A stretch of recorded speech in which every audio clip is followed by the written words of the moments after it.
a glass of wine tipped over white silk, and a hand went up wearing a ring that was never meant to be jewelry. Nobody in that ballroom heard the crack. The string quartet kept playing. The crystal kept catching candlelight. 3 rooms away, 240 pounds of a woman they'd already decided didn't count was setting down a tray and starting in. She wasn't supposed to matter. They never watched the one carrying the canapes. There was a man in that house too, cold, silent, the kind whose face never told you where his edges were. Every night he stood outside a single door and pressed his palm flat to the wood and listened. He never knocked. Nobody knew why. She knew. She'd seen him at midnight. Now she was moving down the east corridor, faster than she ever let herself move, because 2 people had vanished from a room where everyone was performing one thing and thinking another. Because a ring caught the light wrong. Because somewhere ahead, a voice she'd sworn to protect had gone small and lost, and the diamond facets were already coming down towards someone's face when she hit the brass threshold she'd memorized. And forgot. Clara Jennings knew exactly how much space she took up in the world. 240 pounds of it. She knew because the world reminded her, every single day. Not with cruelty, exactly, not always with words, but with the small, relentless arithmetic of spaces not designed for her. Turnstiles that required a breath held and a sideways pivot, chairs with arms that bit into her hips, uniforms cut for a body that was not hers, and the floors. The marble floors of the Morrow estate were imported from a quarry in Tuscany. Somebody had mentioned that during her first week, one of the other maids. Said it like it was a personal achievement, like she herself had chipped it from the mountain and carried it across the Atlantic. Those floors were pale as fresh cream and polished to a mirror shine. Every morning, Clara could see her own reflection moving across them, wide, slow, certain. Her footsteps didn't tap like the other girls. They landed. Each one a small declaration, a statement made to an indifferent room. I am here. I am here. I am here. Not apologizing, just present. The apron strings never tied right. That was the thing nobody talked about, but everyone noticed. The standard issue black uniform was manageable up top, adequate, even. But the apron, the crisp white apron, all the maids wore like some kind of membership badge. It was engineered for a woman with a waist. A particular kind of waist. The kind Clara had never possessed. Not even at 16. So every morning she tied it twice. In the front instead of the back. And she tucked the excess fabric underneath so it lay flat. So nothing was visible. They still noticed. She caught them looking. The other maids. Thin and quiet and effortlessly graceful, in the way of women who had never once thought about how much space they occupied. They would slide their eyes sideways when she passed. Not mean, exactly, just aware. The specific awareness of people cataloging an anomaly. She was an anomaly. A walking miscalculation. A woman who took up too much of everything in a household built around the concept of less. Less noise. Less presence. Less personality. Less evidence that a human being was moving through the room. Clara Jennings was spectacularly, irredeemably bad at less. But she was here. And she was staying. Because 3 times a week, her father sat in a vinyl recliner at a dialysis clinic in Queens with needles in his arm and a television bolted to the wall showing shows he didn't particularly care about. And that clinic cost money. A specific, relentless, monthly amount of money that did not adjust itself to inconvenient circumstances. The Morrow estate paid double what any legitimate employer would offer a woman with a resume. Her references. Her unfortunate but well-documented tendency to catch door frames with her hip. So she stayed. She learned the floor plan in her first week, not from any orientation, not from any map provided, from walking, from repetition, from letting her body memorize what her brain hadn't yet cataloged, left out of the staff quarters. Down the east corridor past the portrait gallery, all those Morrow ancestors staring down from gilt frames with the same dark eyes, the same set jaw. The same quality of absolute certainty that the space they occupied was theirs by right, right at the junction near the dining room. Then careful, always careful at the conservatory end, because the brass threshold strip there sat slightly raised from the marble. Not enough to see easily. Enough to catch a toe. Enough to send 240 pounds of momentum into whatever happened to be in the way. Clara had memorized it, mapped it, filed it in the part of her brain that managed ongoing hazards. She was, underneath everything else, always paying attention. That was the thing nobody in this house had figured out yet, because they were too occupied noticing everything else about her. The weight, the footsteps, the apron tied in the front. They saw what was visible. They missed what mattered. Rosa Morrow was 68 years old. She had survived a husband who operated in organized crime for 31 years. She had survived 3 miscarriages.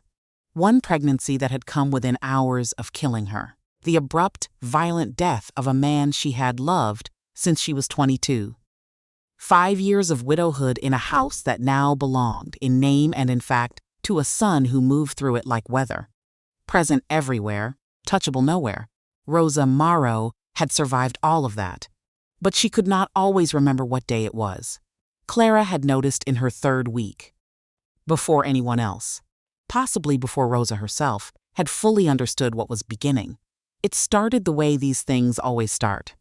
Small, deniable, easy to explain away. Rosa had asked Clara to fetch a vase from the blue sitting room. Clara had gone. Found it on the 2nd shelf, just where Rosa had described. Carried it back, set it on the table with care. And Rosa had looked at it with a pleasant, politely interested expression and said, "Oh, how lovely. Did someone send flowers?" She had asked Clara to fetch it 2 minutes ago. Clara set the vase down without a sound, didn't react, didn't blink. Just said, in a voice that contained nothing alarming, "Not yet, ma'am. I thought you might like it ready." Rosa smiled. How thoughtful, and that was the whole of it. But Clara stood very still for a moment after, turning something over. A careful, quiet assessment of what she had just witnessed. Not as a problem, not as a crisis, as information. The way she processed everything, methodically. Without panic, with the patient precision of someone who understood that the most useful response to an unexpected variable was to understand it before deciding what to do about it. Then she went back to work. Over the following weeks, she mapped it the same way she'd mapped the floor plan. Systematically, quietly. The way Rosa's attention would slip at certain times of day. Late afternoon most reliably, when the light changed. When she was tired. When too many people occupied the same room and the noise became something her mind couldn't organize around. How she would lose a name mid-sentence and replace it with a small pause. A gracious gesture, a smile that bought exactly enough time to reroute. How she sometimes reached for objects that weren't there, patted the surface of tables looking for something only she could see. It wasn't obvious. Rosa Morrow had spent decades managing her own image with the skill of someone who understood that vulnerability, in her world, was not a thing you displayed. She had been the wife of a man who operated by the principle that weakness was contagious. She had learned early to perform composure the way other women performed hospitality, automatically, beautifully, as though it cost nothing. She performed it magnificently, even now. Even as the instrument slowly went out of tune. But Clara saw the seams. And here was the thing about Clara Jennings that nobody in that house had yet understood. She kept secrets the way other people kept money. Carefully. With a very clear accounting of their value. And with a complete understanding that the wrong secret told to the wrong person at the wrong moment cost more than it was worth. She told no one, not Mrs. Ferrante, the housekeeper who ran the domestic staff with the organizational precision of someone who had once, probably, run a small country. Not any of the other maids. Not the armed men stationed around the perimeter, who stood like furniture that had been taught to watch for threats. Not Dorian Morrow. especially not Dorian Morrow, because Clara had spent 6 weeks observing this before she made her first deliberate decision. And what she understood, with the certainty of someone who had been reading rooms her whole life, was this: information in this house was currency. It was collected and traded and deployed. If she told Dorian that his mother's mind was slipping, that the woman he clearly, quietly, enormously loved was losing her footing, that information would travel. It would reach the wrong ears. Rosa would be managed, observed, reduced from a woman to a condition. Clara didn't know much about the Morrow family's specific business interests. She knew enough. She knew that vulnerability here was not met with tenderness. So she built a system instead. She memorized the medication schedule and found quiet ways to enforce it. Setting a glass of water by Rosa's chair at the exact right moment, mentioning in a neutral tone that Dr. Harmon had called to check in. Before significant gatherings, she would appear at Rosa's door with some invented small task and use the minutes it required to brief Rosa on who was coming, what they looked like, what they wanted, what Rosa had thought of them the last time. She rearranged Rosa's morning so the tasks that required the most cognitive clarity happened early, when Rosa was sharpest. She began tucking small, handwritten notes into the books Rosa was reading, under the breakfast tray, disguised as observations rather than reminders. Today is Thursday. The Delacroix family is visiting for lunch. You met them in Naples, 1987. You like the wife. Rosa never acknowledged the notes directly, but she always read them. Clara knew because the books were always open to slightly different pages afterward. The trays were always slightly rearranged. And one afternoon, about 2 months into this silent arrangement, Rosa had reached across and placed her hand over Clara's. Her hand was thin, the bones visible under the skin like a careful drawing of everything that time does to a person. "You have a good heart," Rosa said, quietly, like she was confirming something she'd suspected for some time. Clara didn't know what to say to that. So she said nothing. She just looked at the older woman's hand resting over hers and felt something shift behind her sternum. Something that had no clean name. Something that felt uncomfortably, inconveniently like belonging. "My girl Lily would have liked you," Rosa added, half to herself. Her eyes going somewhere distant. Then she looked back at the window. Clara didn't ask who Lily was. The name settled into the air between them and stayed there. Rosa didn't offer more, and Clara filed it away in the particular section of her mind where she kept the things that mattered too much to handle carelessly. She went back to work. She had been employed at the Morrow estate for 3 months when she found Rosa in the garden at 3 in the morning. A house this size generates its own sound landscape. Creaks, the low mechanical breath of climate systems, wind finding gaps in old glass. Clara had become fluent in these sounds the way you become fluent in a language you're surrounded by. She knew which sounds were ordinary and which were not. The soft complaint of the east garden door was not ordinary. Not at 2:47 in the morning. She was awake anyway, partially. The shallow, unreliable sleep of someone whose mind doesn't fully release its grip even at rest. She heard the door, lay still, listened for a count of 10, then she got up. Rosa was 20 meters into the garden, standing in the center of the stone path in her nightgown. No slippers, her feet bare on ground that had been cold enough to frost since mid-October.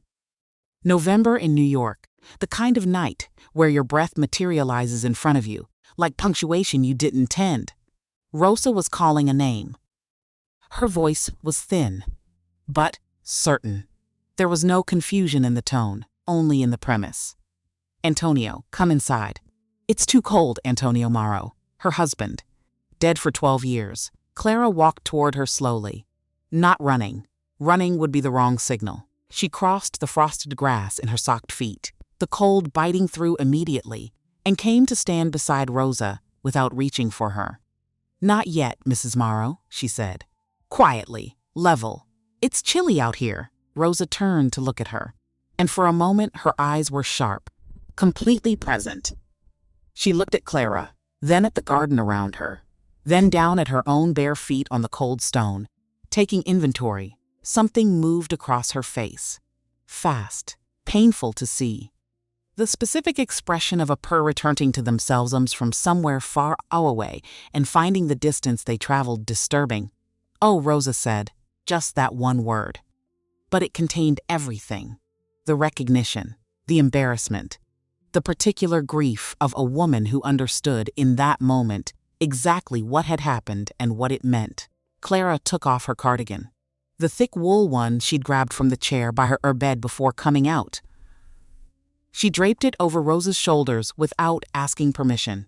Then she offered her arm. "Let's go inside," Clara said. "I'll make tea." Rosa took her arm. They walked back to the house in silence. Clara set her pace to Rosa's exactly, slow.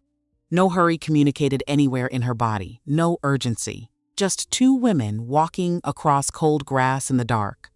One of them maintaining a careful fiction of normalcy because the other one needed that fiction more than she needed truth right now. Inside. Warm kitchen, yellow light.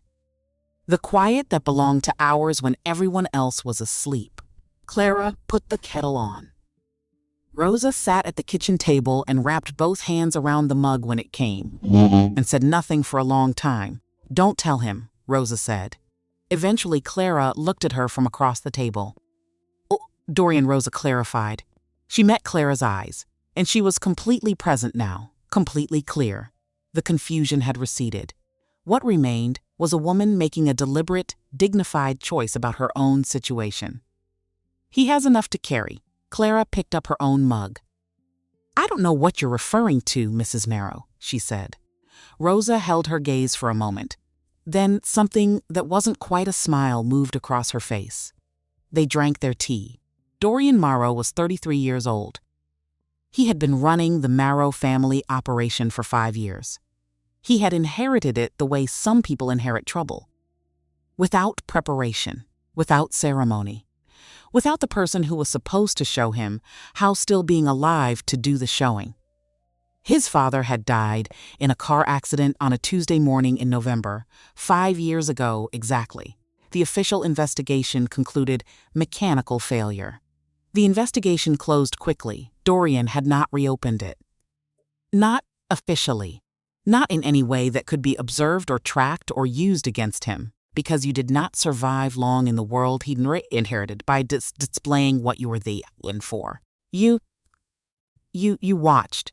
You kept the question behind your face where nobody could find it, and you waited for the board to show itself completely before you moved. He was very good at keeping things behind his face. The household called it coldness. The men on his payroll called it nerve. His enemies called it other things.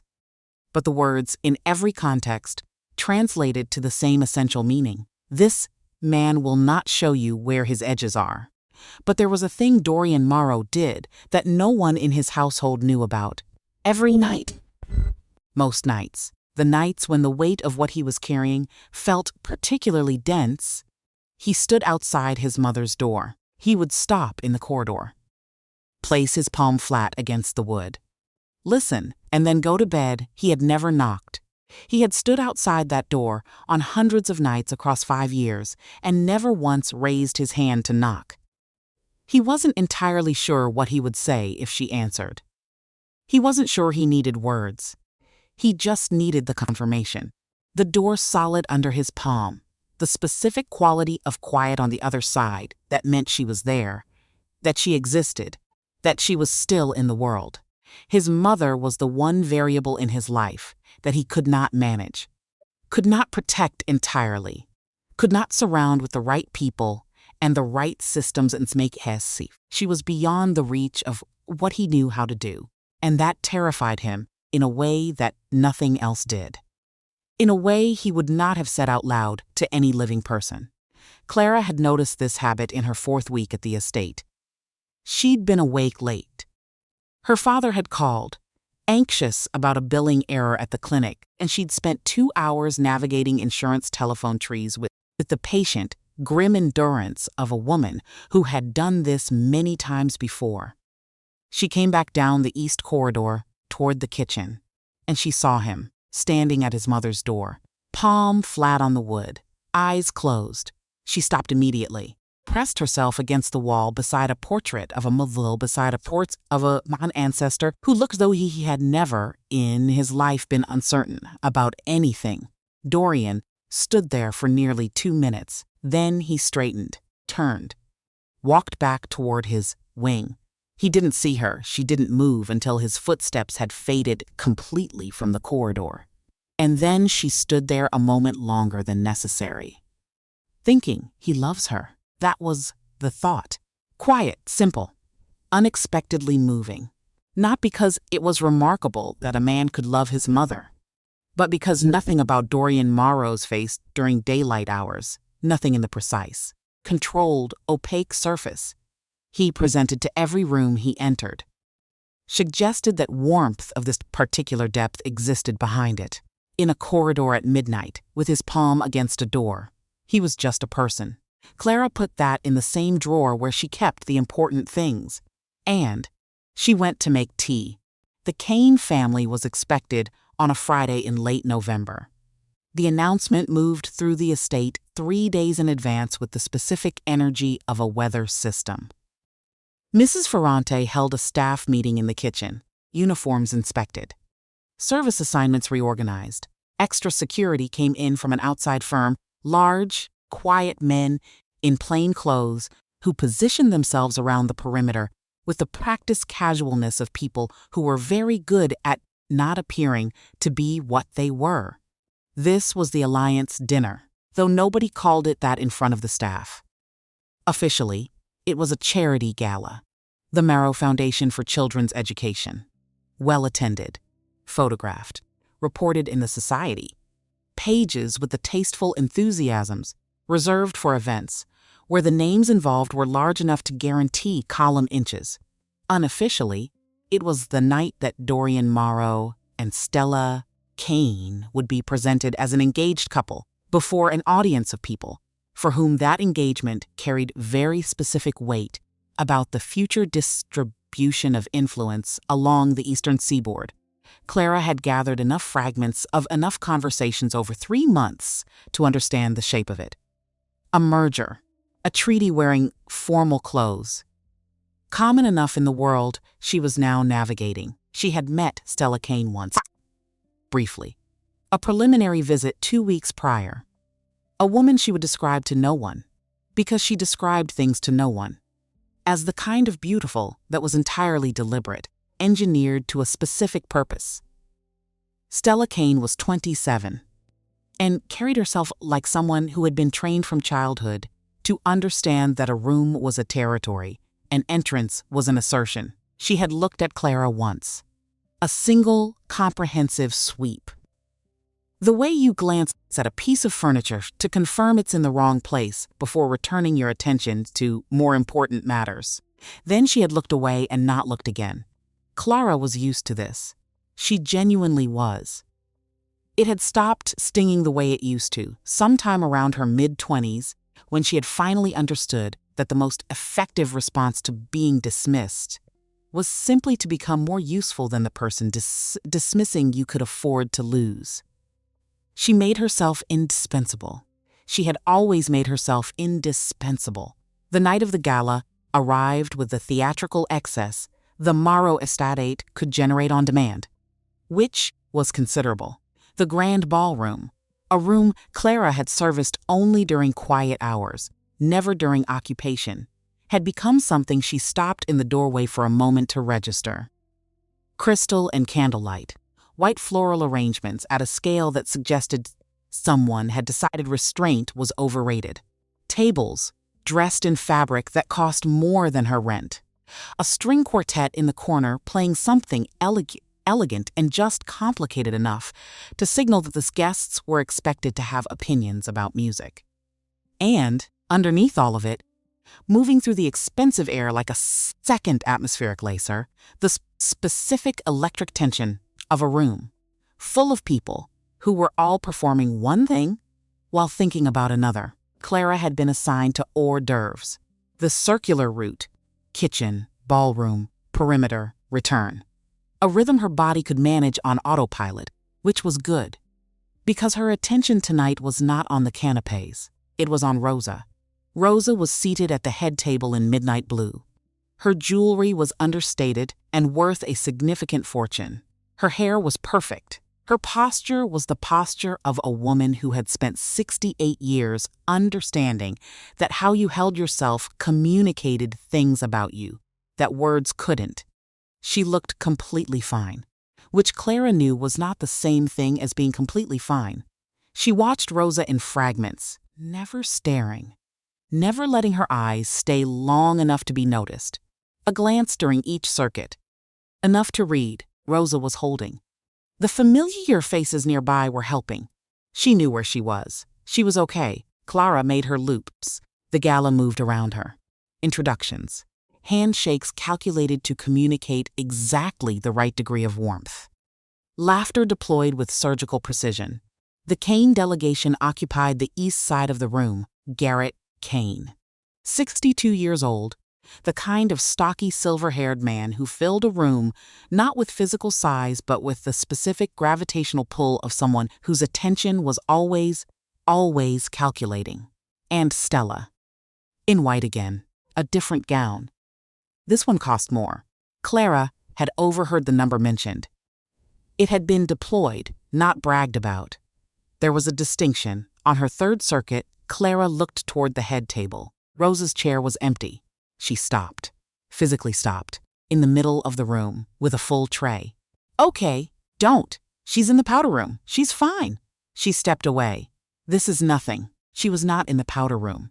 Clara checked. She scanned the room, methodically, table by table, corner by corner, the bar, the entry, the terrace doors, no Rosa. And then she noticed something else, something that her brain registered and immediately elevated above everything else. Stella Kane was also not in the room.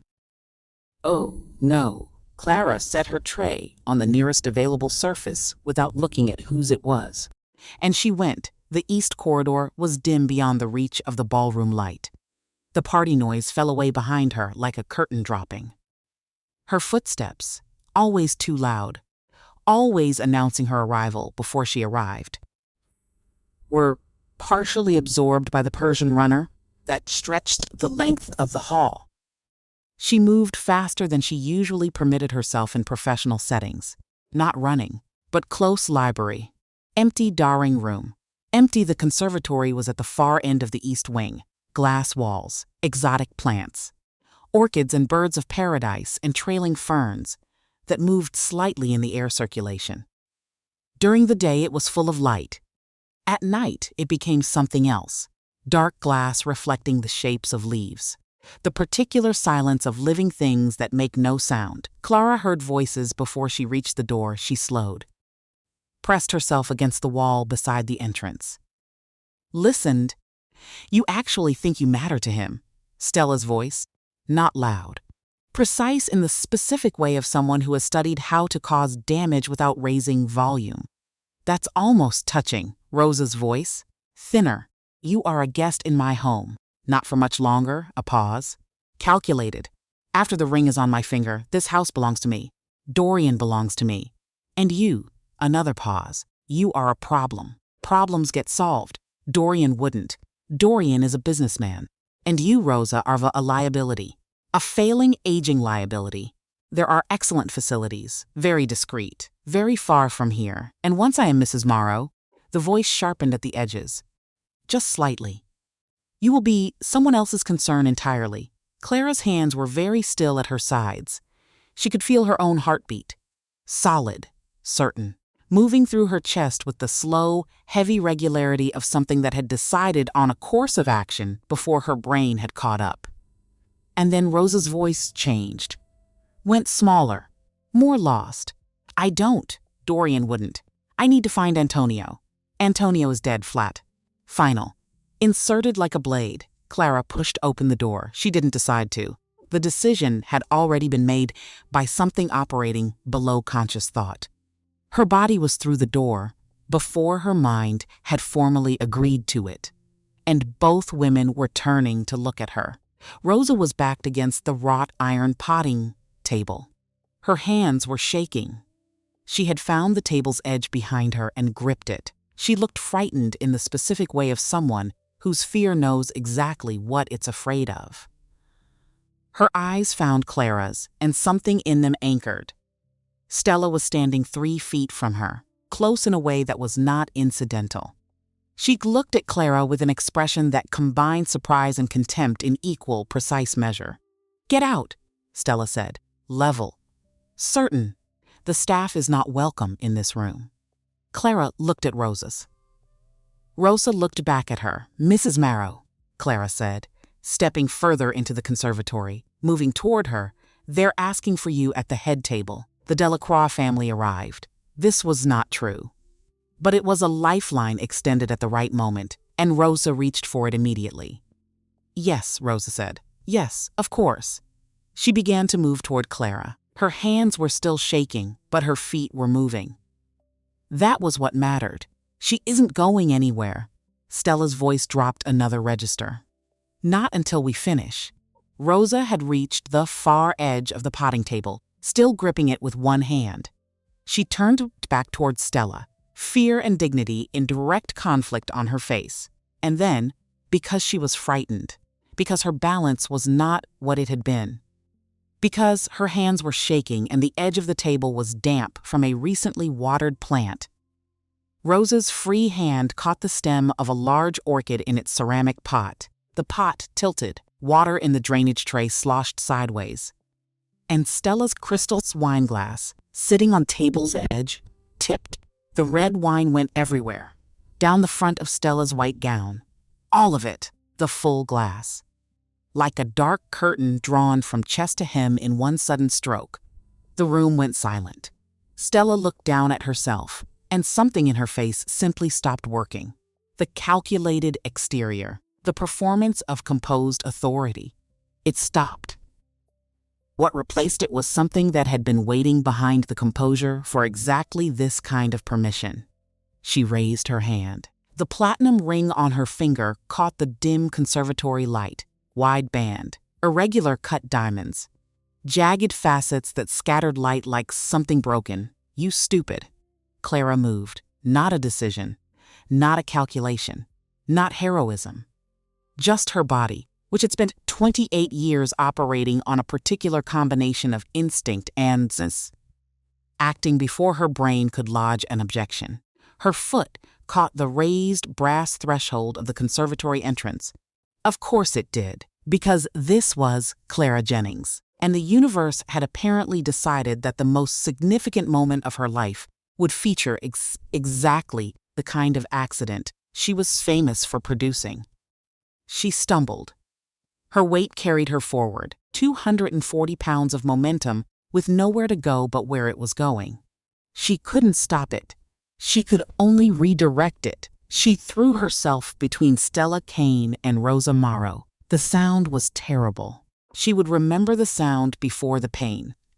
A crack, flat and final. The kind of sound that means something has been broken that wasn't supposed to break. Stella's palm connected with Clara's left cheekbone with the full force of the swing, and the diamond facets of the ring tore across the soft flesh of her face from cheekbone to jaw. Clara's head snapped to the side, and then she was on the floor, cold tile, the conservatory floor, her cheek against it. Her vision sideways, leaves and ceramic pots, and the legs of the wrought iron table. She was breathing very fast. She was aware that her face hurt in a way that her brain was having difficulty fully seizing yet. The way enormous pain sometimes requires a moment to complete its arrival. She was aware of blood, warm, moving down her neck, pooling in the hollow of her collarbone. "This is bad," she thought, with a certain detachment. "This is genuinely bad, Clara," Rosa's voice. Close. Rosa was kneeling beside her. Clara could feel it. The rustle of fabric, the warmth of proximity. Rosa's hands, both of them still shaking, hovering over Clara's face, unable to touch and unable to stop reaching. "My girl." "Oh, my girl." Clara tried to speak. Her mouth wasn't cooperating. Stella's voice from somewhere above. The composure trying to reassemble itself over the rawness. She ran into me. "You both saw what? Is there a problem?" The voice came from the doorway, not raised, not loud. The kind of voice that had never in its life needed volume to command a room, because volume was never the point. The point was weight, and this voice had weight the way certain geological formations have weight. Not because of what they're doing, because of what they simply are. Dorian Morrow stood in the entrance to the conservatory. He was in his dinner clothes, jacket buttoned, pocket square intact. He looked, from a distance, like a man who had stepped away from the party for a moment. No visible urgency, no readable expression, but his eyes moved through the room, past Stella, to Rosa, on the floor, to Clara, on the tile, blood painting the left side of her face dark red. Nobody spoke. Dorian stepped into the room. He walked past Stella. Not around her. Past her. The way you move past something that your eye has already registered and dismissed. He crossed to where Clara lay and went down on one knee beside her. This was the closest Clara had ever been to him. She could see his face clearly now, looking at the damage on her cheek with an expression that was controlled and completely unreadable. And underneath that, something working harder than usual to remain contained. He reached into the breast pocket of his jacket, produced a silk handkerchief, white, impeccable, worth more than her uniform. He pressed it against her cheek with hands that did not shake. Clara flinched. The pressure found the torn skin and the pain arrived in full. Her eyes watered against her will. She hit her. Rosa's voice was very clear. No confusion in it now. Fear had organized her, sharpened her. Stella hit her. Clara jumped in front of me and Stella hit her. Dorian's jaw moved, just barely. A single, brief tightening. He looked at Clara.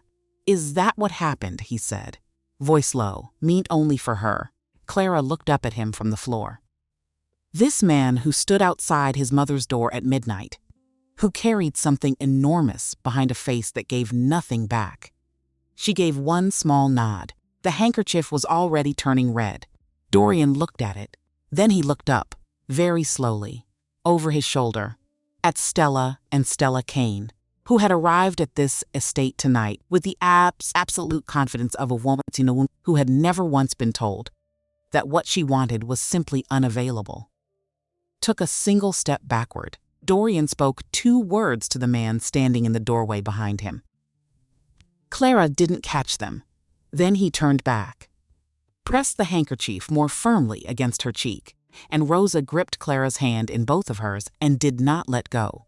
From outside, the string quartet was still playing, distantly.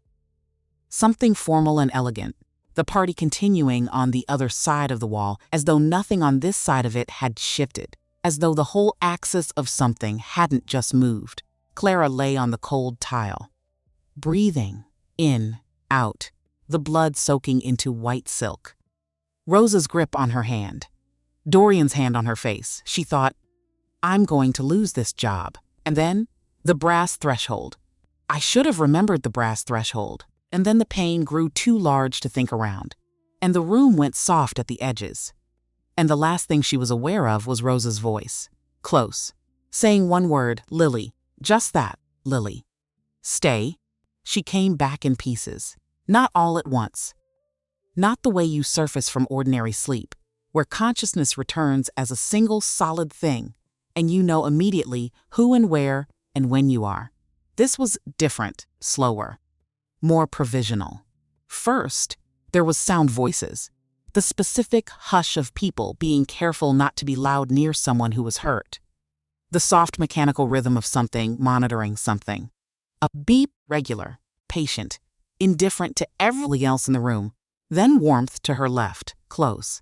A hand, small and thin, and gripping hers, with a determination entirely disproportionate to the fragility of the fingers doing the gripping. Then pain, the pain, arrived last, which was a mercy of sorts, because by the time it arrived, Clara was conscious enough to know what it was and where it was coming from. Left side of her face, a burning line. Deep. The kind of pain that has distinct layers. She opened her eyes. Ceiling she didn't recognize. High. Plaster's medallion at the center. Warm light from somewhere to the side. She was in a bed. A good bed. The kind of mattress that had no opinion about its occupant's weight and simply accommodated it. She noticed this before almost anything else, because she had been sleeping on the staff quarters mattress for 3 months, and the contrast was significant.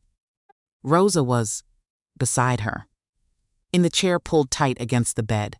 Her evening gown was rumpled. Her hair had released from its arrangement, but her hand was on Clara's, and it was not going anywhere. "You're awake," Rosa said. Not a question, a small, fervent announcement. The sound of a prayer that had just received its answer. Clara tried to speak. Her throat was dry. What emerged was more the shape of a word than the word itself. "Don't." Rosa's free hand found the water glass on the bedside table, held it carefully, slowly. Clara drank. The water was cold and entirely real, and her body registered it like a recalibration. She came further into herself. Looked at the room, a guest suite. She recognized the curtains, gold damask. Heavy, she had laundered them 2 months ago, and thought at the time that they weighed more than curtains had any right to weigh. "What time is it?" she said. "Nearly 4, Rosa said. "You've been out for several hours." Several hours, Clara took inventory. Both legs, both arms, face. The left side of her face was bandaged, gauze, tape. The specific pressure of a dressing applied by someone who knew what they were doing. "Dr. Harmon?" she asked. "He's here. He was here all evening." Rosa's hand tightened. "There were complications, Clara. Beyond the cut." Something in her voice that was not only worry. And then the door opened. Dr. Harmon came in. And behind him, filling the doorway with the particular quality of stillness that was specifically his, was Dorian Marrow, still in his dinner clothes. Jacket gone now. White shirt. Sleeves rolled to the elbow. He looked like a man who had spent several hours doing something that required his hands, and had come through it still controlled but not quite unmarked. His eyes went directly to Clara, then to Rosa. Back to Clara. A circuit, comprehensive. Dr. Harmon was a compact man in his 50s, with the bedside manner of someone who had concluded that the most useful thing he could offer a patient was accurate information delivered without theater. "How are you feeling?" he said, checking her pulse.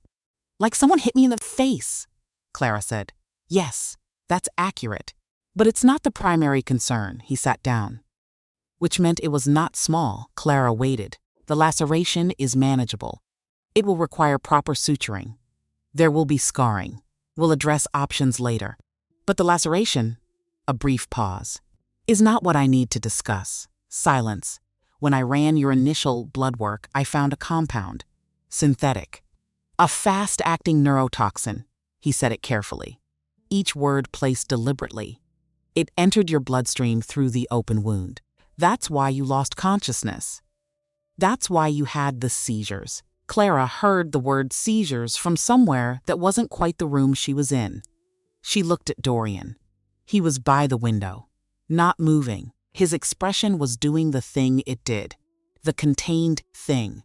The surface that gave nothing back. But underneath it tonight, something was working harder than usual to stay. "Underneath. The ring," Clara said. Dr. Harmon nodded. "The ring." Clara looked at her hands on the blanket, pale, still. The hands of someone processing something large by becoming very quiet. "Your body weight," Dr. Harmon said, his voice entirely neutral. Clinical without being cold. "It actually slowed the compound's circulation. It moved through your system more slowly than it would have through a smaller person. That's why we had time to intervene. That's why the counteragents worked." He met her eyes directly. "That's the reason you're alive." The room held its quiet, because that was a very specific thing to say. That was not the language used when someone had simply sustained a laceration at a social event. Clara worked through the arithmetic of it. The ring. Not jewelry. Not a choice made for appearance. An instrument, a delivery mechanism. And it wasn't meant for her. She hadn't been the target. She had been a body that inserted itself into a trajectory aimed at someone else entirely. She looked at Rosa. Rosa already knew. It was in her face. The specific quality of horror that arrives when a terrible thing becomes suddenly completely clear. Clara looked at Dorian. Dorian was already looking at her. His expression had shifted, still controlled. But the contained thing was showing at the edges now, at the jaw, at the particular stillness of his hands. The stillness of a man deciding very carefully what to do with something happening inside him that he had not anticipated. She wasn't trying to poison me, Clara said. Working through it. Or your mother. Dorian said nothing. The ring was for you, flat. Not an accusation. The simple landing of a fact at its correct destination. The engagement, the wedding night, that's when. Yes, Dorian said. Just that. Yes, simple and absolutely terrible. Clara leaned back against the pillow. She was aware of Rosa's hand still on hers. Aware of the monitor. Aware of the gold damask curtains with their ridiculous weight. She had a sudden, completely irrelevant thought that she should have charged more for laundering them. She almost laughed. Stopped herself. The cheek. Dorian left the room quietly. No announcement. Just a presence shifting from the doorway and then absent. Rosa stayed. Dr. Harmon finished. Gave instructions. Left medication on the table. Clara was to remain in bed for 48 hours minimum. She said she understood. The suturing needed to be completed properly in the morning. She said she understood that too. When he was gone, the room was quiet enough to hear the house, the distant ballroom sound, completely gone. Silence from that wing, which meant the gala was over. The alliance dinner, the charity performance, all of it dissolved, sent home. What happened to Stella, Clara said. Rosa was quiet a moment. She left on her own? A pause. Not exactly, Clara nodded. She could construct the rest, and Garrett Kane? Rosa's jaw moved. Small, precise. In that moment, she looked remarkably like her son. Still a problem, Rosa said. That is not an assessment. It is simply what it is. Clara thought about that. She thought about a kitchen at 3 a.m, tea getting cold, bare feet on cold stone. Don't tell him. She thought about a man standing outside a door at midnight, palm flat against the wood, not knocking. She thought about herself on the conservatory floor, with her foot caught on a brass threshold she had memorized and then forgotten at the worst possible moment. Very heroic, Clara. Genuinely. Top of the field. Rosa, she said. Go to bed. Rosa looked at her. You've been in that chair for hours, Clara squeezed her hand. Once. Firm. I'm not going anywhere, I promise you. Go sleep in an actual bed. Rosa evaluated this for a long moment. Then she stood. The slow movement of old bones at the end of a long night. She smoothed her rumpled gown with an automatic dignity that was entirely, completely Rosa. She leaned down and pressed her lips to Clara's forehead. Brief. Certain. The way you mark something that matters too much for words.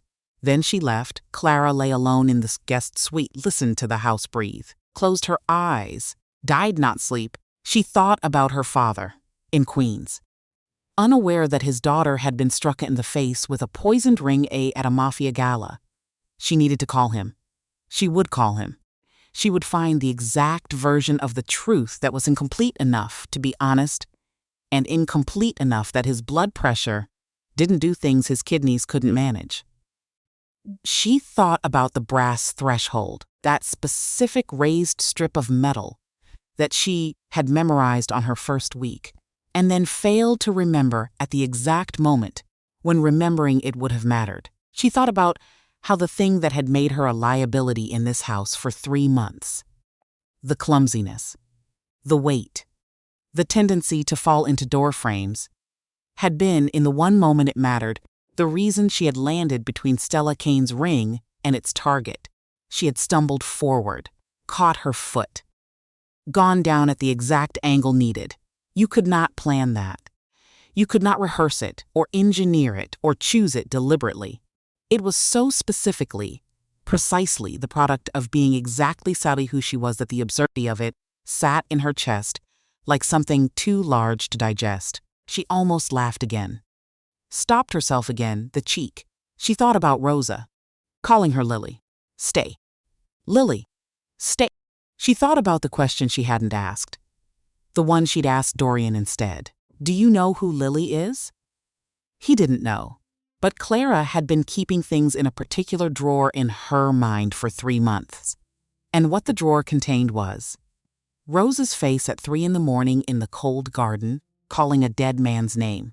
Rosa's hand, thin and insistent, resting over hers. You have a good heart, and now this, Lily. Said in the conservatory when Rosa was most frightened. Said in the dark, the way you say a name that means something safe. The morning light was beginning through the gold damask curtains. Turning the room amber, Clara closed her eyes.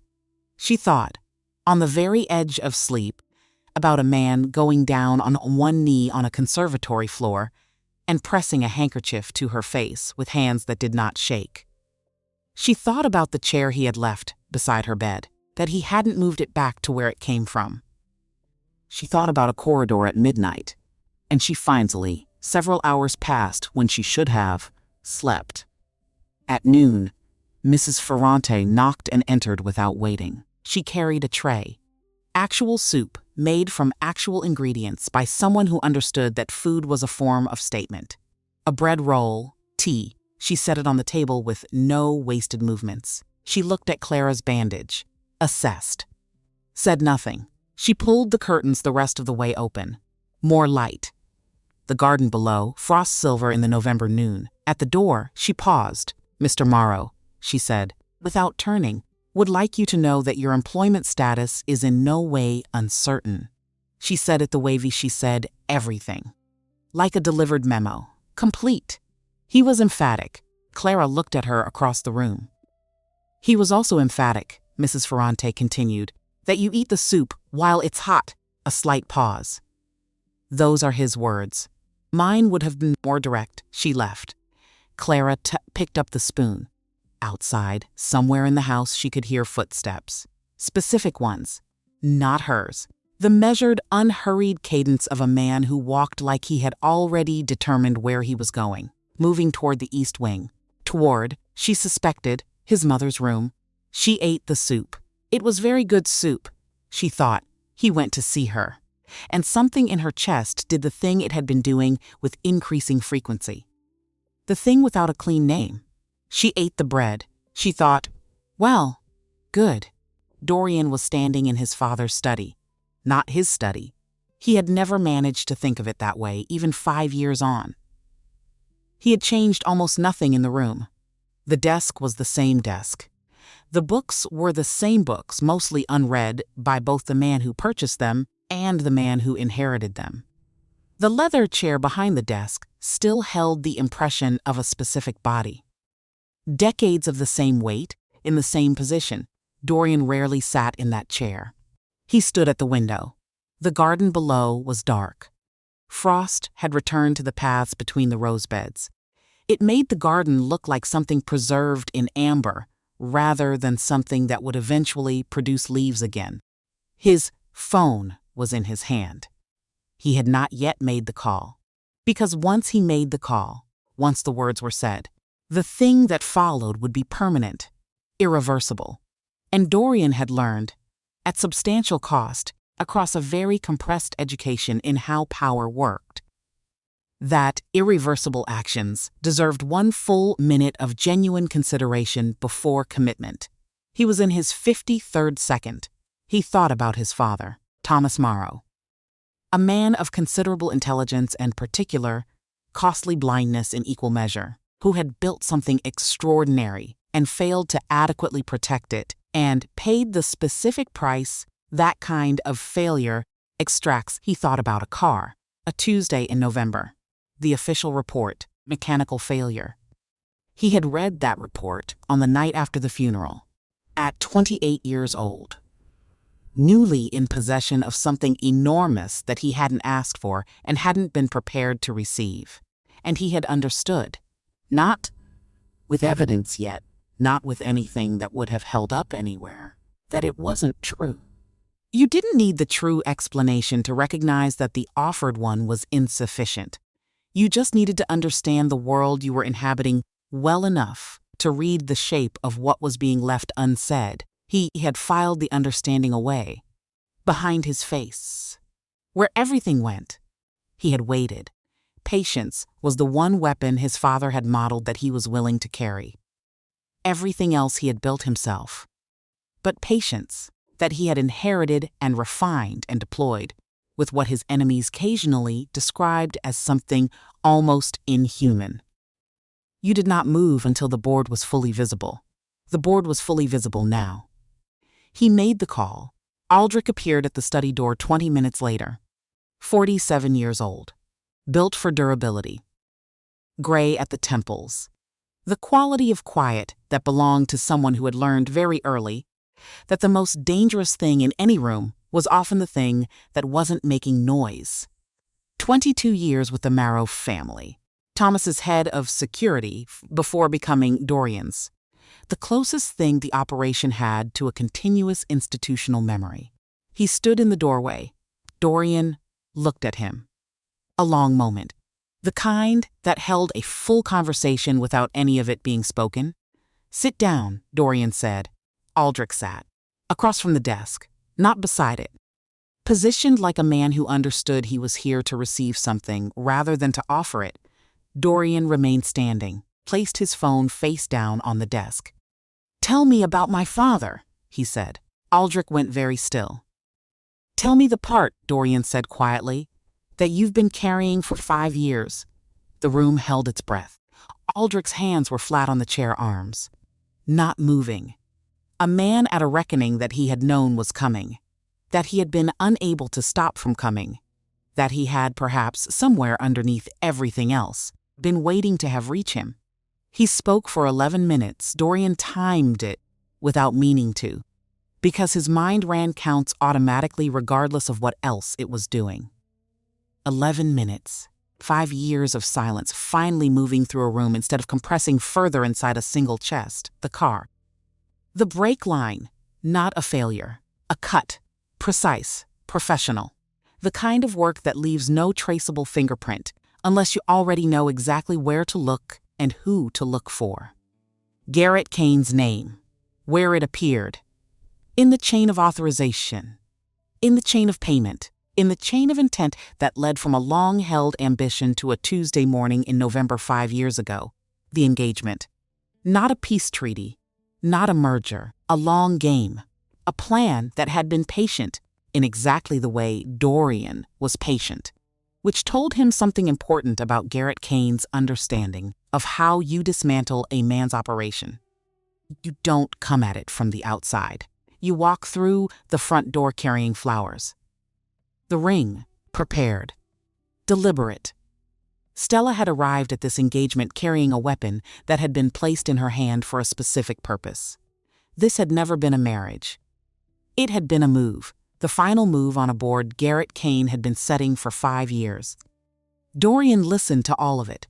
He didn't move. He stood at the window, looking at his own reflection in the dark glass, and he listened to 11 minutes of truth that reordered everything it came into contact with.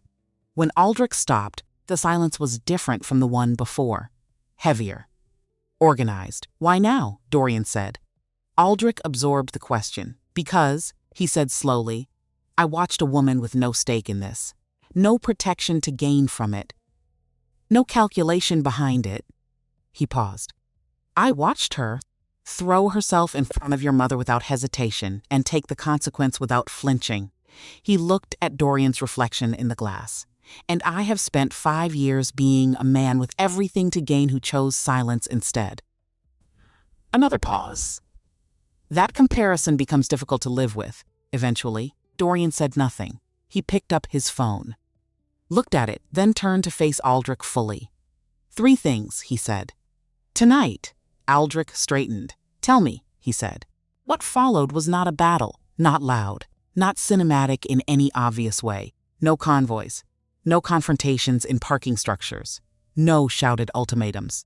What Dorian Morrow deployed against the Kane organizations in the remaining hours of that Friday night was something far more precise and considerably more destructive than violence. Because violence made noise, and noise gave people time to prepare. Dorian preferred silence. The first call went to a man who managed liquidity for a significant portion of Kane's offshore holdings, someone who owed Dorian a favor of the category that doesn't expire. The conversation lasted 4 minutes. By 5 in the morning, every Kane account accessible through that channel was frozen, not emptied. Frozen because emptied could be contested, traced, potentially reversed. Frozen was simply unavailable. Frozen meant that Garrett Kane would wake up in his Midtown hotel suite, call his financial people, and be told by each of them in sequence that they were looking into it. They would keep looking into it. They would not find the mechanism. He would not be able to pay anyone. Not his lawyers. Not his security. Not the people whose obligations held his various enterprises together like structural supports in an aging building. They would wait. A day, maybe 2. Then they would start making other arrangements. The second thing took longer. More delicate. 3 officials, federal and state, had been on the Kane payroll for a combined 19 years. Standard practice in Dorian's world. Everyone maintained their architecture of favorable decisions. The useful thing about men who sold their influence was that they were, by definition, men whose positions were available to the highest current bidder. The transaction could be reversed, redirected. Dorian sent each of them a package, by hand. Before 6 in the morning, each package contained the documentation of their arrangement with Garrett Kane. Complete, meticulous. The kind of records Dorian had been assembling for years, not because he had specifically needed them yet, but because he was the kind of man who understood that information was infrastructure. He didn't threaten anyone. He didn't make demands. He simply sent the packages with a single handwritten note in each. Mr. Kane's current situations made him an unreliable partner. I wanted you to have complete information. DM, that was all. Men who had built careers on calculating risk did not need to be told what conclusion to draw. They would draw it themselves, quickly. By 7 in the morning, 2 of the 3 had called their own lawyers. The third had taken an unscheduled flight. The third thing was simpler. Dorian did nothing. He sent no message to Garrett Kane, no threat, no contact of any kind. He simply became absent. Uneachable. Silent in every direction, because Garrett Kane had operated for 30 years inside a world that ran on information. On knowing what was approaching. On reading the board ahead of time and having a counter position prepared. He was good at it. It was how he had survived. But you cannot prepare a counterposition against something you cannot locate. And silence, genuine silence, the kind that gives back nothing, no ripple, no response, was the one thing a man like Garrett Kane could not interpret, could not strategize around, could only inhabit. Watching his accounts freeze, watching his allies go quiet, watching the shape of something enormous approaching without being able to find its edges or its direction. The waiting would be worse than anything Dorian might have said. He understood this, so he waited. Garrett Kane spent that morning in a hotel suite on the 47th floor of a Midtown building that had seemed adequately secure when he checked in on Thursday afternoon. It felt less secure now. His phone had been running since 6. Calls made, calls returned, calls not returned. He was a man who understood with considerable precision how quickly a position could erode once the first supporting element failed. It was like watching a wall develop a crack. One, then another, and another, until what you were looking at was no longer a wall. He sat at the window. Untouched coffee. Stella was in the other room.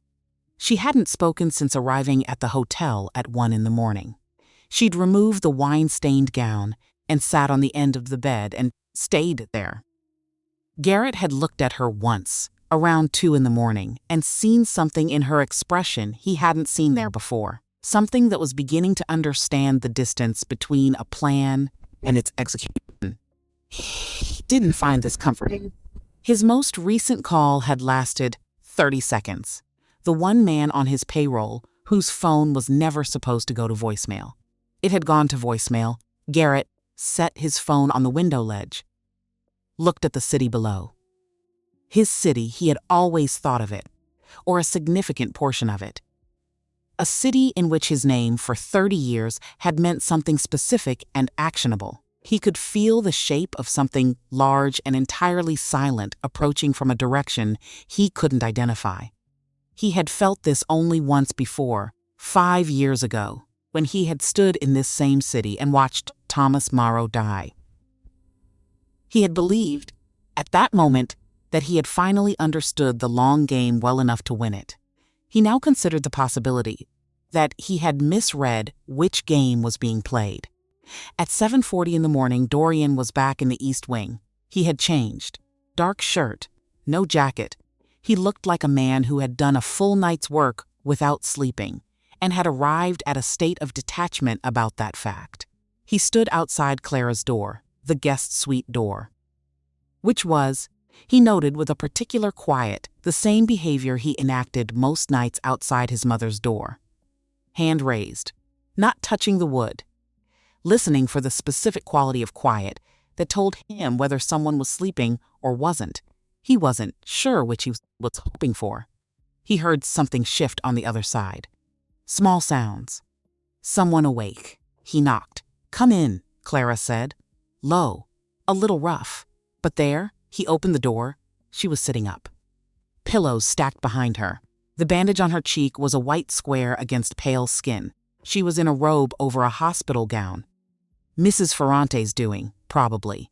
Her hair was loose. She looked objectively like a woman who had been through something significant. She also looked, subjectively, like a woman who had been awake all night thinking and was going to look at him very directly the moment he walked through the door, which she did. He was, against all prior evidence about his capacity to be thrown by anything, slightly thrown by it. He had been looked at by a great many people across 33 years. Most of them looked at him with some proportion of fear, some with calculation, some with a particular blend of both that passed for respect in his world. He knew how to receive a look without it registering. Clara Jennings looked at him, the way you read a document you've been handed and intend to understand completely. "Sit down," she said. He almost smiled. He sat. The chair Rosa had kept pulled close. He left it where it was. "Dr. Harmon said you're stable," he said. Dr. Harmon said a lot of things. "Yes, a beat, the ring," she said. "The compound has been identified. We have what we need." "For what? To demonstrate what was intended?" Clara looked at the window. Morning light beginning through the gap in the damask. Quiet for a moment. The kind of quiet that meant she was deciding something. "Garrett Kane," she said. "He'll be addressed." "What does that mean?" "It means he'll be addressed." She looked at him. That document-reading look. "You already started." He didn't deny it. She exhaled. Through the nose. A sound that was neither approval nor disapproval but simply acknowledgement. "Rosa doesn't know," Clara said.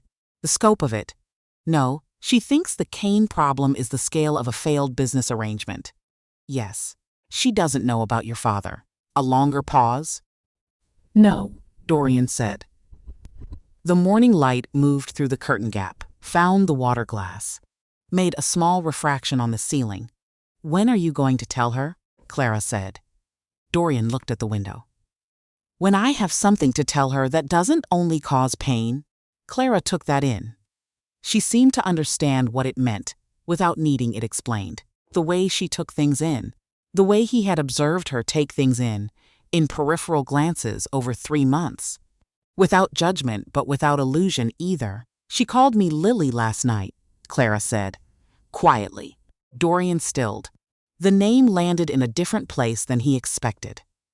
He had observed Rosa use it occasionally, had categorized it as part of her condition. the mind reaching for familiar footholds when the ground was uncertain. I know, he said. Do you know who Lily is? He looked at her. No, Clara looked at the curtains. Neither do I. She's never explained it. A pause. But she reaches for it when she's most frightened. When she's most, another pause. Looking for the right word, unmoored. She uses it like something to hold on to. Dorian said nothing, because there was nothing adequate to say. It was a piece of information that was too intimate and too clarifying and too painful. All at once, and the best thing you could do with those was let them settle without trying to organize them. You should sleep, he said. Eventually, you should go see your mother, Clara. Not about any of this. Not today. Just. She met his eyes. She was very frightened. She should see you. He looked at her for a moment. Yes, he said. He stood. The chair stayed where it was. He walked to the door. Dorian, Clara said. He stopped. She was looking at him from the bed. Pale, bandaged, hair loose. Entirely herself in a way that he was finding increasingly difficult to look away from, and had stopped pretending he wasn't noticing. Whatever you started last night, she said. Whatever it costs. I hope it's enough. He looked at her. It will be, he said, and left. 3 weeks. That's how long it took for the world to finish reconfiguring, and for Clara Jennings to learn how to sit up straight again. Not as a metaphor. Literally.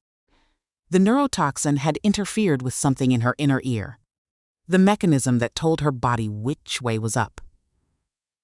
For the first 4 days, she couldn't sit upright without the room tilting sideways. Dr. Harmon said it was temporary.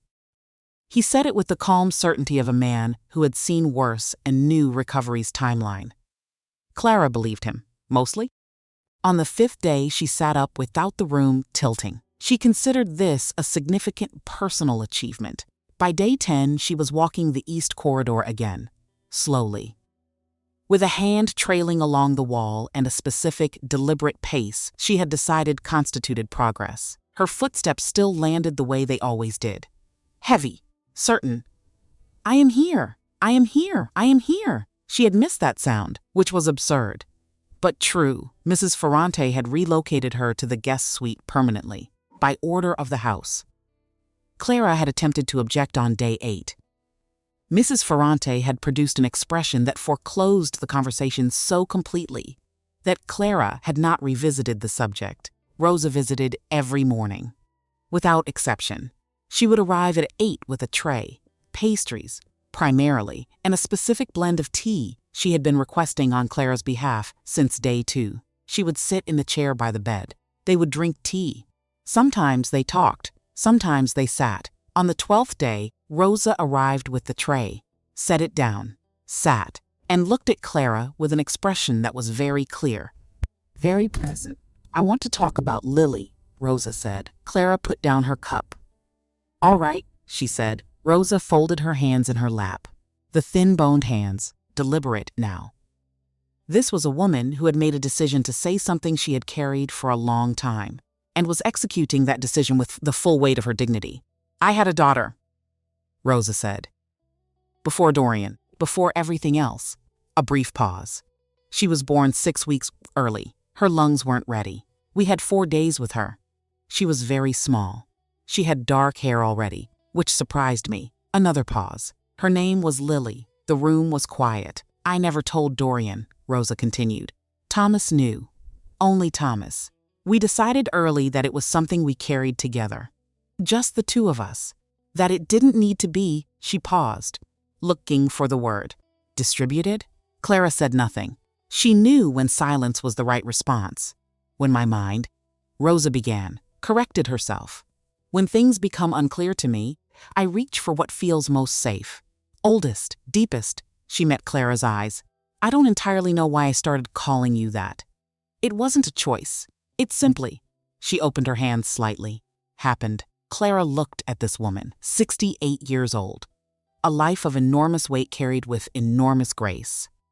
Sitting in a chair by a guest bed, choosing to tell the truth. Rosa, Clara said, I'm glad she had a name, a beat.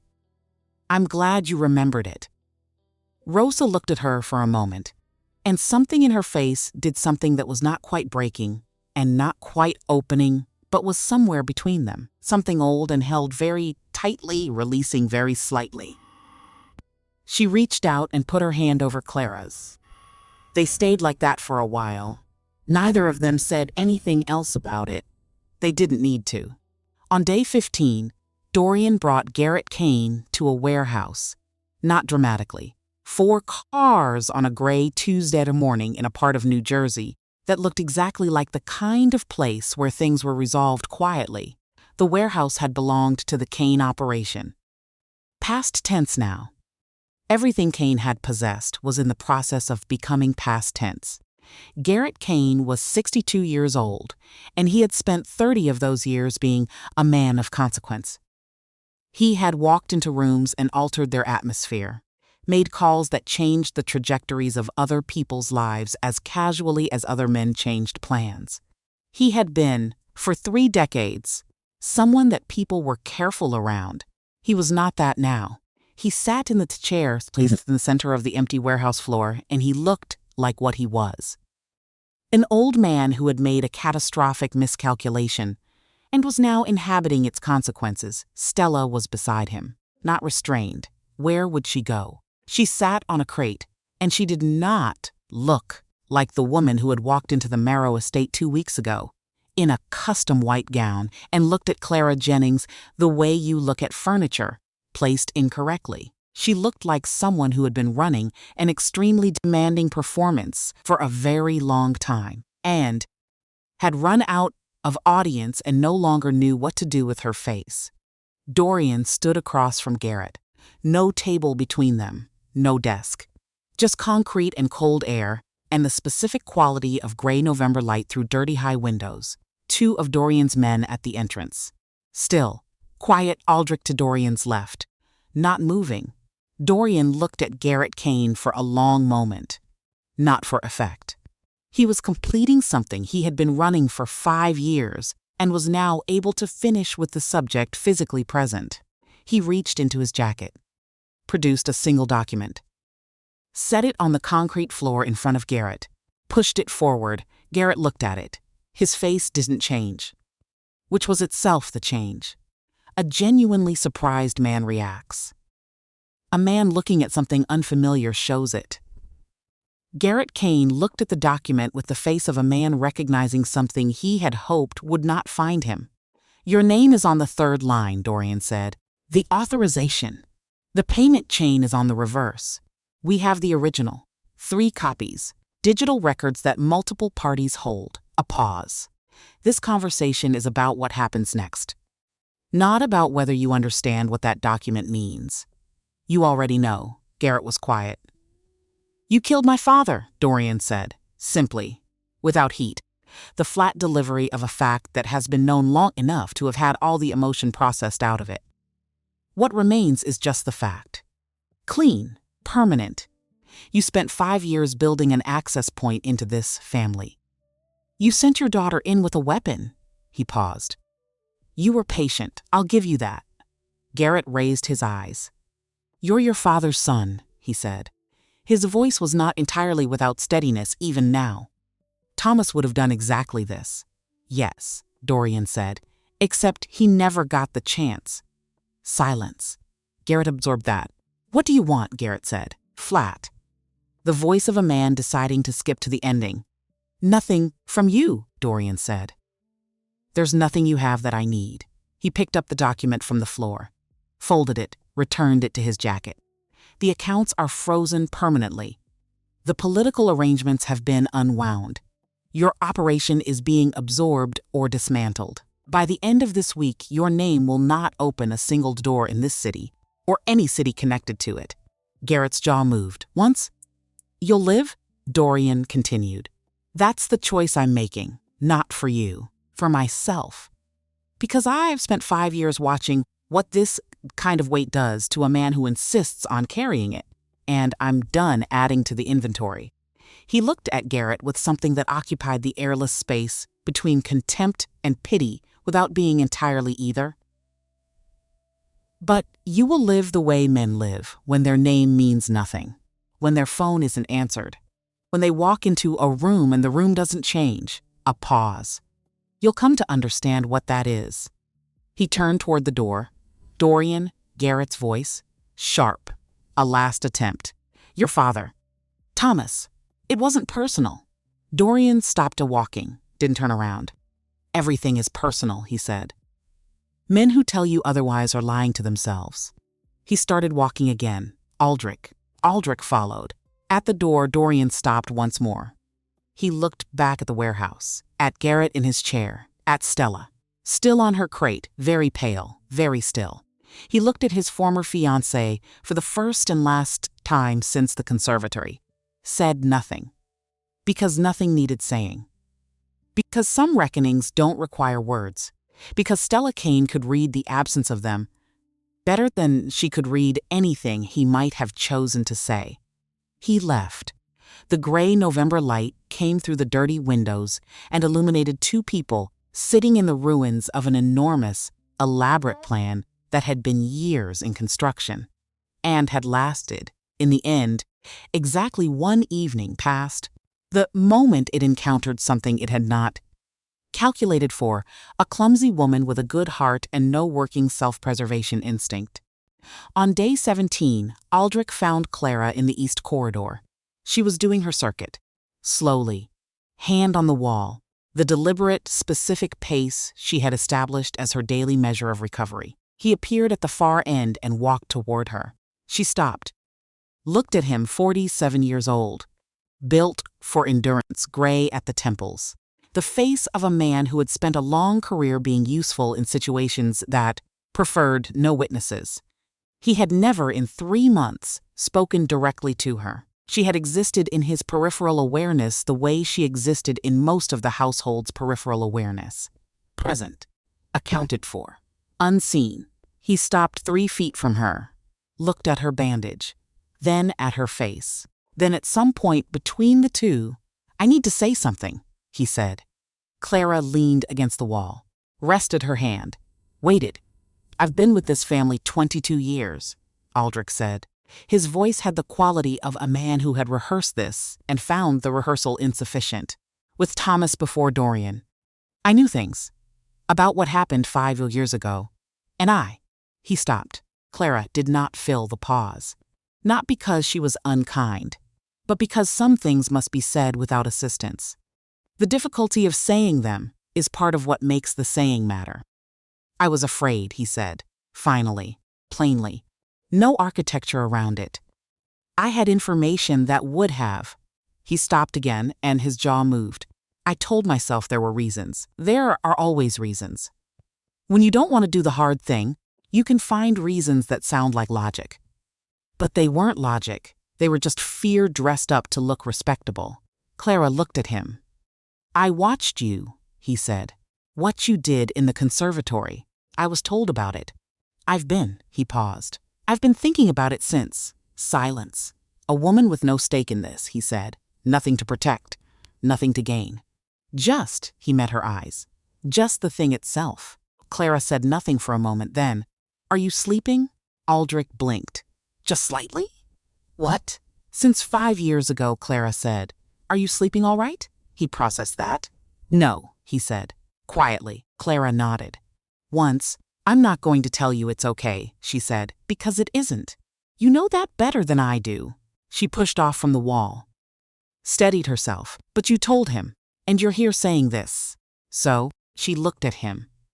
That's a different kind of man than the one who stayed quiet. Aldrich absorbed it. I'm not sure it's enough, he said. Probably not, Clara agreed. But it's what you have, and what you do with what you have next. She started walking again, hand to the wall, her pace. That part is still being written. She moved past him down the corridor. He stood and watched her go. The thing she'd said sat in him like a stone placed with intention. Solid, real, not comfortable, but real, which was, he was beginning to understand exactly what Clara Jennings offered in place of comfort. On day 19, she walked into Rose's sitting room without knocking. She had never done this before. 3 months of employment, and she had followed the protocol without exception. You knocked. You waited. She didn't knock this time. Rosa was by the window. Book open on her lap that she wasn't reading. She was looking at the frost on the rose beds and the gray December sky and the specific quality of winter light that turned everything to charcoal and silver. She looked up when Clara came in, and she looked like herself, fully and completely, clear-eyed, present, faintly amused by the absence of a knock. "You're better," Rosa said. Getting there, Clara crossed to the other chair, the one on the opposite side of the window. She sat in it without being invited, which she had also never done before. "How are you?" Rosa evaluated. "I have good days and less good days," Rosa said. "Today is adequate. Adequate is respectable. I have set it as my standard." Rosa closed the unread book, set it aside. "Dorian came to see me, I know. He told me about Thomas." Clara went still. "Not everything," Rosa said. The shape of it, her voice was steady. Remarkably steady for someone who had recently been told that her husband's death was not an accident. He was apologizing, in the way he apologizes, which is to say obliquely, incompletely. With the expression of a man chewing glass, Clara almost smiled. "He blamed himself," Rosa continued. "For not finding it sooner. He was 28, Clara said. "Yes, that's what I told him." Rosa looked at the garden. "He didn't believe me. But I told him." A pause. "Some things you have to be told even when you can't receive them yet. You have to hear them first. The receiving comes later. Are you all right?" Clara asked. The real question. Not the professional one. Rosa considered it the way she considered things when she was being honest rather than gracious. "I am a woman who has had many things taken from her," she said, finally. Lily. Thomas.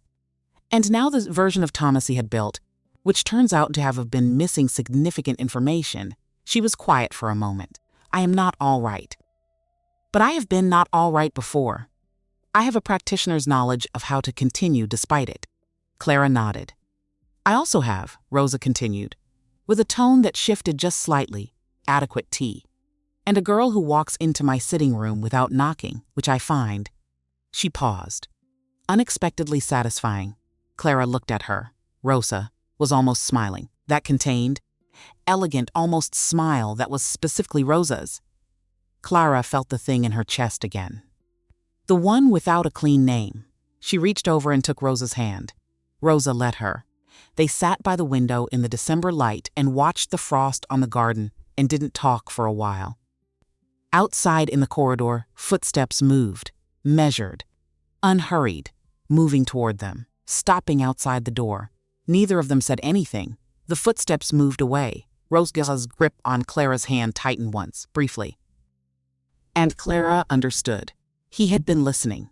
Just outside, palm probably flat on the wood. Some things didn't change. Some things you let stay exactly as they were. Day 21, morning. 7 a.m. Clara was in the kitchen. First time back since before the conservatory. Before everything. She had come down at 6:45 because she'd been awake since 5. And the guest suite ceiling had told her everything. It had to tell. And she needed something to do with her hands. She made Rosa's tea. She knew the blend. 3 months of making it, specific ratios, specific steep time. Rosa had strong opinions about tea that she communicated not through instruction, but through the calibrated warmth with which she received the ones correctly versus the polite neutrality with which she received the ones that weren't. Clara had decoded this in the first 2 weeks. She measured, steeped, found the tray, found the cup, found the small pitcher of warm milk that Rosa used in winter, but not in summer. The kitchen was quiet. Morning staff wouldn't arrive for an hour. Just her and the refrigerators and the gray light coming up slowly outside the windows. She was heading for the door with the tray when it opened. Dorian walked in. He stopped when he saw her. She stopped when she saw him. They looked at each other across the kitchen. He was in dark clothes. No jacket. The quality he had at this hour, less constructed. Less everything that was visible in the rooms other people saw him in. Just himself. He looked at the tray. "You shouldn't be carrying that," he said. It's a tea tray. You're still recovering. It weighs approximately nothing, Dorian. He looked at it, then at her. Something in his expression shifted from automatic concern into something that acknowledged, without quite articulating it, that disputing Clara Jennings about a tea tray was a specific caliber of undertaking. He stepped aside from the doorway. She walked through it. He followed. They walked up to Rosa's floor in silence, side by side in the corridor. Her footsteps landing, his quieter, but present. Together in the house's morning quiet. At Rosa's door, Clara knocked. Properly this time. Because there was knocking, and there was not knocking, and those were different languages used for different purposes. Rosa's voice from inside. Come. Clara opened the door. Set the tray on the side table. Checked the curtains. Found Rosa already awake and sitting up. Found the medication tray from the previous night with everything taken. Small confirmations she ran through without making them visible. She turned to leave. And found Dorian still in the doorway. Rosa looked at him. Then at Clara. Then at her son. Well, Rosa said, "Don't stand there holding up the frame." He came in. He sat in the chair by the window.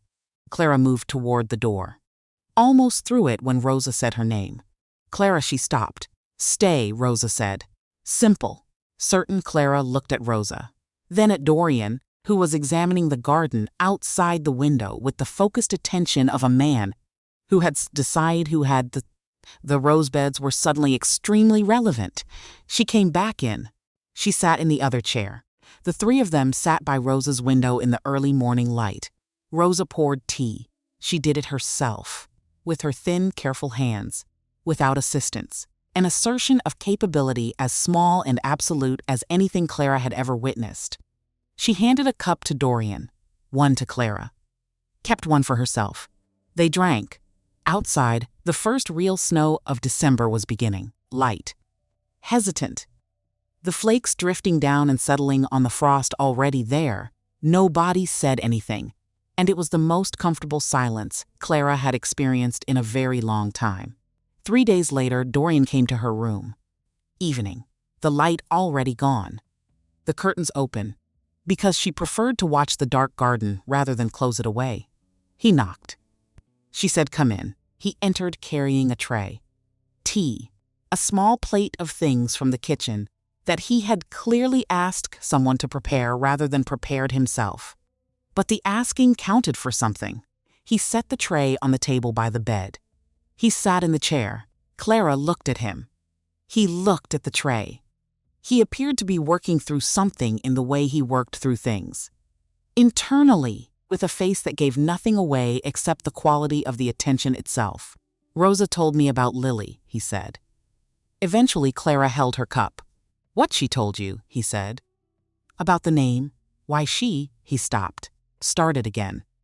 I didn't know. About the daughter. Before me, I didn't. He stopped again.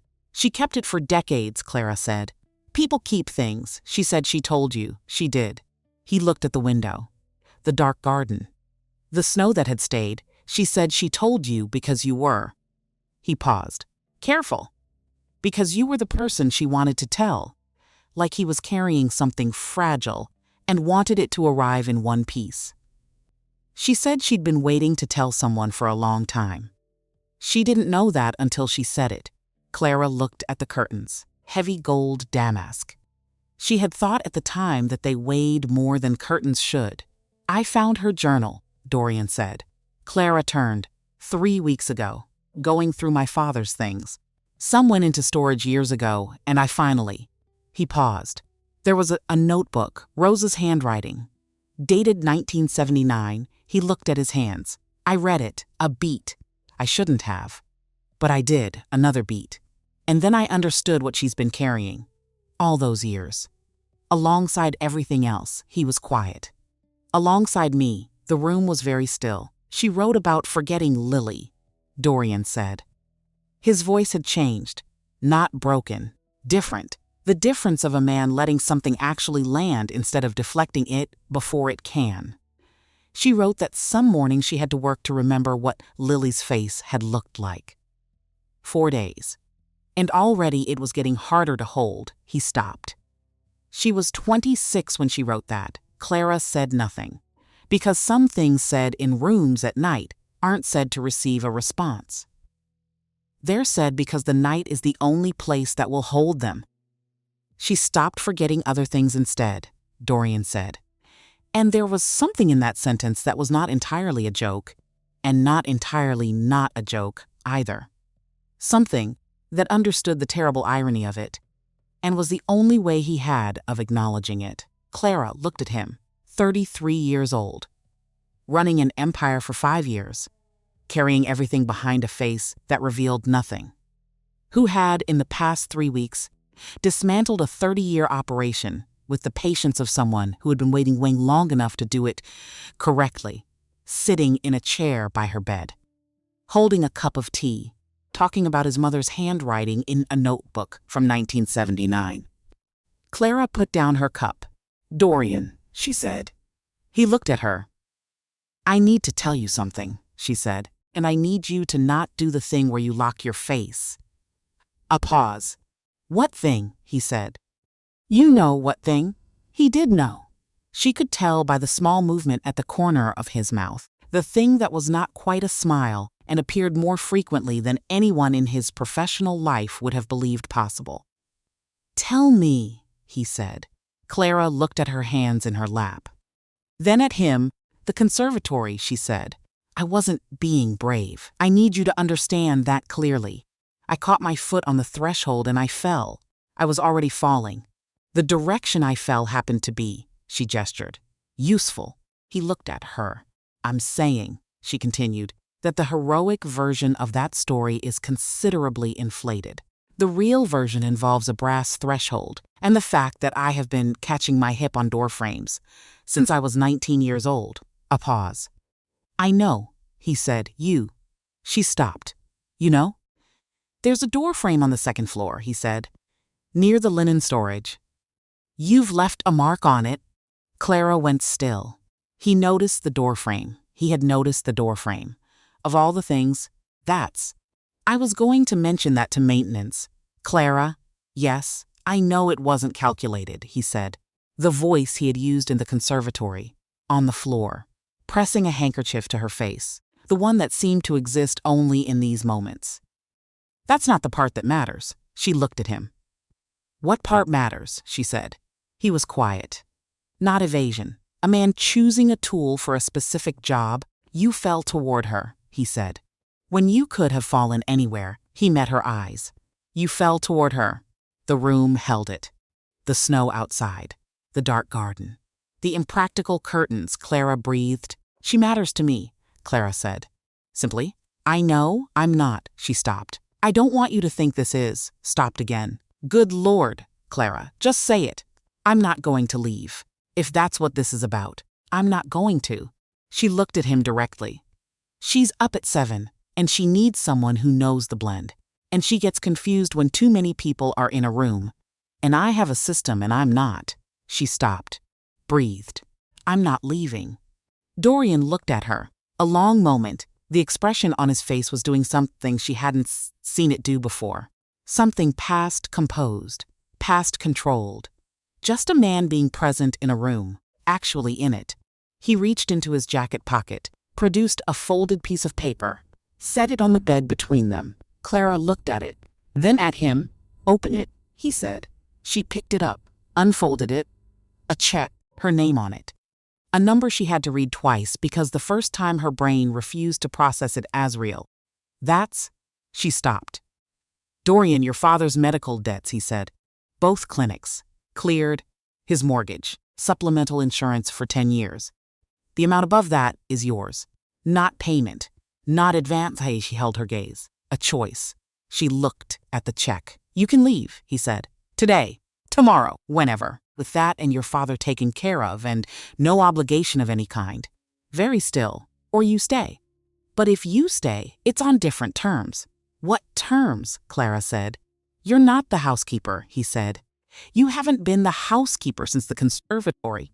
The staff knows it. Mrs. Ferrante knows it. You'll have the suite permanently. You'll have..." He paused. "Navigating something." You'll have whatever you need to be here, properly.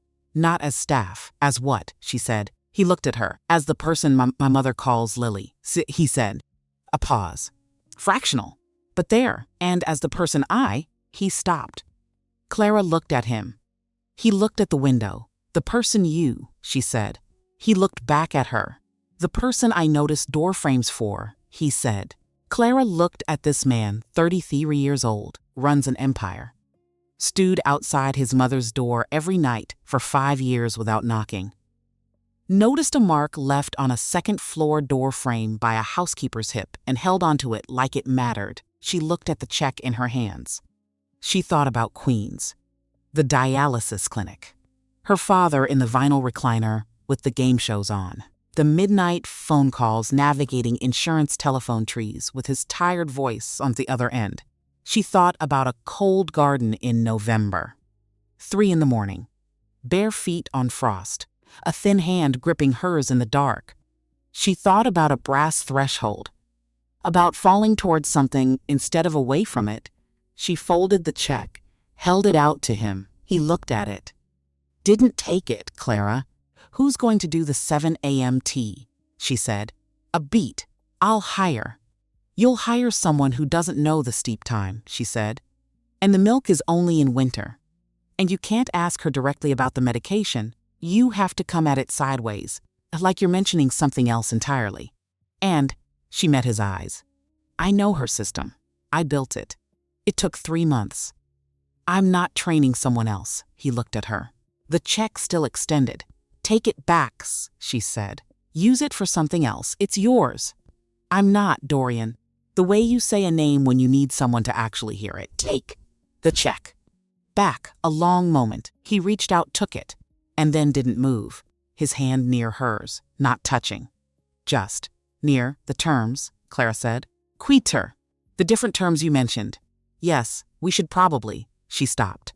That's a conversation that probably needs more than. She stopped again. More than one evening, he said. Right. Yes, exactly. Agreed. A pause. Tea? She said. He looked at the tray. The pot's still warm. Yes, he said. He poured, handed her a cup, poured one for himself. Leaned back in the chair, and they sat the snow outside, the dark garden going white and quiet, the house breathing around them in its slow, settled way. Somewhere above them, Rosa Morrow was sleeping in her room, and her medication had been taken, and tomorrow at 7, someone would bring the right tea at the right temperature with the milk in the right small pitcher. Nothing was fully resolved. Nothing was tied off or completed. Dorian's world did not become safe because one operation had been dismantled. Garrett Kane was alive and diminished but not gone. Aldrich carried something he would carry for a long time. Rosa's mind would continue to be what it was, some days clear, some days not, the fog coming and going on its own schedule, regardless of systems or presence or care. None of that was fixed. But the room was warm, and the tea was good, and the snow was falling on the dark garden. And Clara Jennings, who had spent 3 months being invisible in this house, who had caught her hip on every doorframe in the East Corridor, who had tripped on a brass threshold she had memorized and then forgotten and fallen in exactly the right direction, was sitting in a chair that was no longer a visitor's chair, drinking tea that was no longer served to her as a kindness. She was just sitting in a room with a man who noticed door frames, and later, not now, but later, after they had finished the tea and the conversation that needed more than one evening had begun. Dorian would stand in the corridor outside his mother's room. He would place his palm flat against the wood. He would listen to the specific quality of quiet on the other side. And this time, he would knock.